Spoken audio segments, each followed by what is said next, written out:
L'abbé Martin était curé de Cucugnan. Bon comme le pain, franc comme l'or, il aimait paternellement ses Cucugnanais.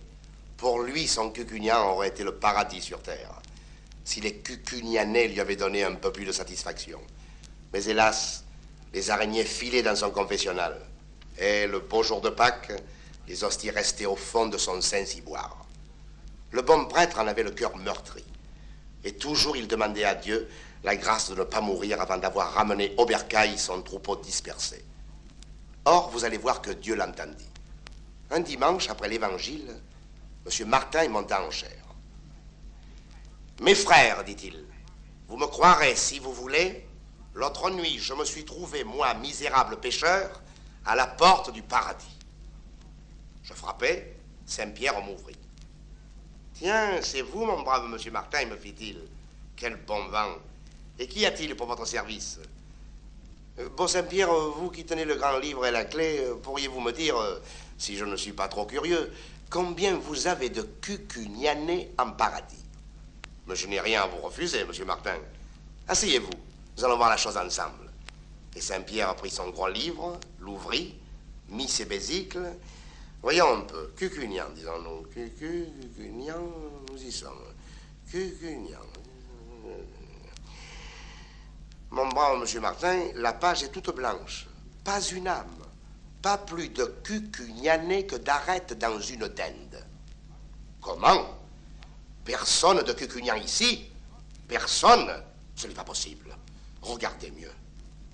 Personne, saint homme. Regardez vous-même si vous croyez que je plaisante. Moi, Pécaille, je frappais des pieds et les mains jointes, je criais miséricorde. Alors Saint-Pierre, croyez-vous, monsieur Martin, il ne faut pas ainsi vous mettre le cœur à l'envers, car vous pourriez en avoir quelques mauvais coups de sang. Ce n'est pas votre faute, après tout. Vos Cucugnanais, voyez-vous, doivent faire à coup sûr leur petite quarantaine en purgatoire. Ah, par charité, grand Saint-Pierre, faites que je puisse au moins les voir et les consoler. Volontiers, mon ami. Tenez, chaussez vite ces sandales, car les chemins ne sont pas beaux par ici. Voilà qui est bien. Maintenant, cheminez droit devant vous. Voyez-vous là-bas, au fond, en tournant, vous trouverez une porte d'argent toute constellée de croix noires, à main droite. Vous frapperez, on vous ouvrira. Allez à Desias. Tenez-vous sain et gaillardez. Et je cheminais. Je cheminais. Quelle battue. J'ai la chair de poule rien que d'y penser. Un petit sentier plein de ronces, d'escarboucles qui luisaient, de serpents qui sifflaient, m'amena jusqu'à la porte d'argent. Pam-pam, qui frappe, me fait une voix rauque et dolente. Le curé de Cucugnan. De Cucugnan. Ah, entrez. J'entrai. Un grand bel ange avec des ailes sombres comme la nuit, avec une robe resplendissante comme le jour, avec une clé de diamant pendue à sa ceinture, écrivait cracra dans un grand livre plus gros que celui de Saint-Pierre. Finalement, que voulez-vous et que demandez-vous, dit l'ange. Bel ange de Dieu, je veux savoir, je suis bien curieux peut-être, si vous avez ici les Cucugnanais. Les Cucugnanais, les gens de Cucugnan, que c'est moi qui suis leur prieur.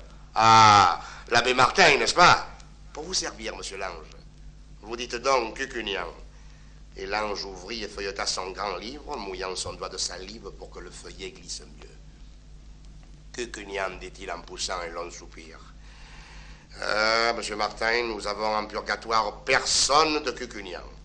Jésus, Marie-Joseph, personne de Cucugnan en purgatoire. Oh grand Dieu, mais où sont-ils donc? Saint homme, ils sont en paradis. Où diantre voulez-vous qu'ils soient? Mais j'en viens du paradis.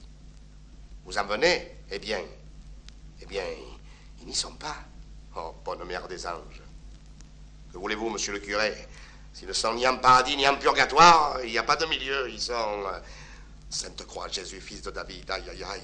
Est-il possible? Serait-ce un mensonge du grand Saint-Pierre? Pourtant, j'ai pas entendu le chant du coq. Aïe, pauvre de nous, comment irais-je en paradis si mes Cucugnanais n'y sont pas? Écoutez, mon pauvre monsieur Martin, puisque vous voulez coûte que coûte être sûr de tout ceci et voir de vos yeux de quoi il retourne, prenez ce sentier, filez en courant. Si vous savez courir, vous trouverez à gauche un grand portail. Là, vous vous renseignerez sur tout. Dieu vous le donne. Et l'ange ferma la porte. C'était un long sentier tout pavé de braises rouges. Je chancelais comme si j'avais bu. À chaque pas, je trébuchais. J'étais tout à eau, chaque poil de mon corps avait sa goutte de sueur et je haletais de soif. fois, grâce aux sandales que le bon Saint-Pierre m'avait prêtées, je ne me brûlais pas les pieds. Quand j'eus fait assez de faux pas, clopin, je vis à ma main gauche une porte, non, un portail, un énorme portail, tout bâillant comme la porte d'un grand four. Oh, mes enfants, quel spectacle! Là, on ne demande pas mon nom, là, à point de registre, par fournée, et à pleine porte, on entre là, mes frères, comme le dimanche, vous entrez au cabaret. Je suis à grosses gouttes, et pourtant j'étais transi, j'avais le frisson. Mes cheveux se dressaient, je sentais le brûler, la chair rôtie, quelque chose comme l'odeur qui se répand dans notre cucugnan quand tes doigts le maréchal brûle pour la ferrer la botte d'un vieil âne.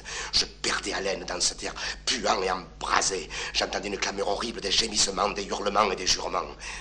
Eh bien, entres-tu ou n'entres-tu pas, toi? Me fait en piquant de sa fourche un démon cornu. Moi? Ah, je n'entre pas, je suis un ami de Dieu. Tu es un ami de Dieu? Eh bien, espèce de teigneux, que viens-tu faire ici? Je viens... Ne m'en parlez pas, je ne peux plus me tenir sur mes jambes. Je viens de loin. Humblement, vous demandez si par coup de hasard, vous n'auriez pas ici quelqu'un de cucugnan. En feu de Dieu, tu fais la bête, toi, comme s'il ne savait pas que tout cucugnan est ici. Tiens, les corbeaux, regarde, et tu verras comment nous les arrangeons ici, tes fameux cucugnanais. Et je vis, au milieu d'un épouvantable tourbillon de flammes, le long coq Galine. Vous l'avez tous connu, mes frères, coq Galine, qui se grisait si souvent et si souvent secouait les puces à sa pauvre clairon. Je vis Catharinée, cette petite gueuse, avec son nez en l'air, qui couchait toute seule à la grange. Il vous en souvient, mes drôles? Mais passons, j'en ai trop dit.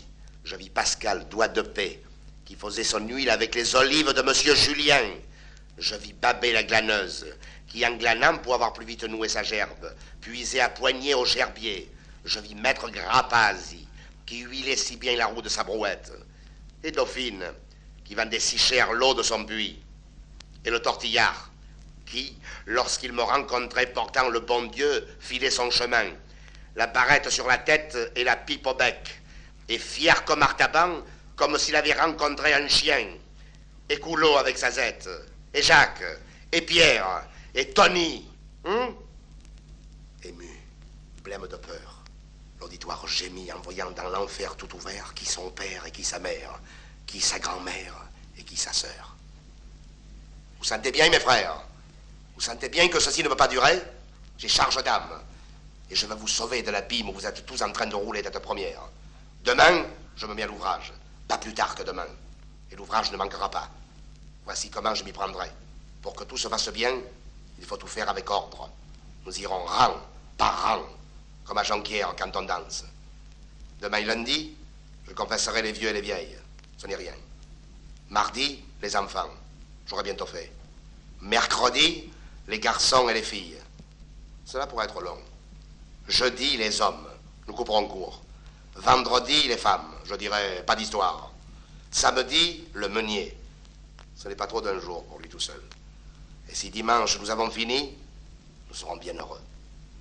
Voyez-vous, mes enfants, quand le blé est mûr, il faut le couper. Quand le vin est tiré, il faut le boire.